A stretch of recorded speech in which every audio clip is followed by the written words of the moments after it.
পত্রিকায় আমরা জানতে পেরেছি মাননীয় প্রধানমন্ত্রী সরকার দলীয় মহিলা এমপিদেরকে বিরোধী দলীয় সংসদ সদস্যদের এলাকায় উন্নয়ন তদারকির দায়িত্ব দিয়েছেন। এই সাথে আরো বলা হয়েছে এসব উন্নয়নে ডিউল ইস্যু করতে পারবেন সরকার দলীয় মহিলা এমপিগণ।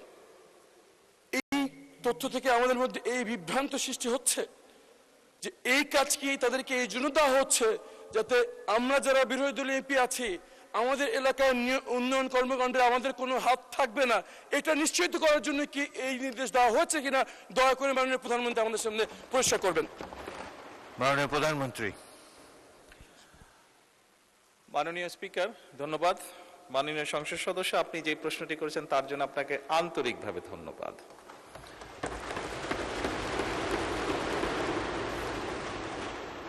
আপনি বোধহয় নিশ্চয়ই জানেন যে আমাদের দল থেকে এবং আপনাদের দল থেকে যে সকল নারী সদস্যকে সংসদ সদস্য হিসাবে নির্বাচিত করা হয়েছে কয়েকদিন আগে, সংবিধানে বা আইনে নির্দিষ্টভাবে তাদের কোনো আসন নেই।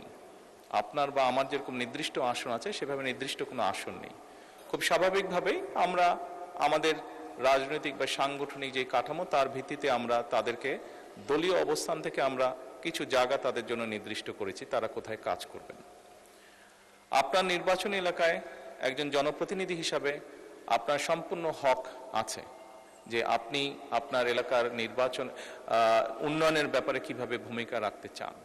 যেহেতু এই সংসদ এই নারী নেতৃবৃন্দকে বা নারী সংসদ সদস্যদেরকে নির্বাচিত করেছে, খুব স্বাভাবিকভাবেই তাদেরও একই রকম ভাবে হক আছে।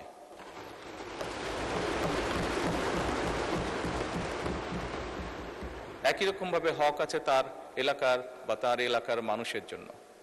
এবং খুব স্বাভাবিকভাবেই আমরা যেটি নিয়ম আছে সরকারের সেই নিয়ম অনুযায়ী আমরা এগোচ্ছি। আপনার এলাকার যদি কোনো উন্নয়নের কোনো বিষয় যদি আমার সহযোগিতা করার কিছু থেকে জানাবেন, আমি সরাসরি আপনাকে সহযোগিতার চেষ্টা করব। ধন্যবাদ।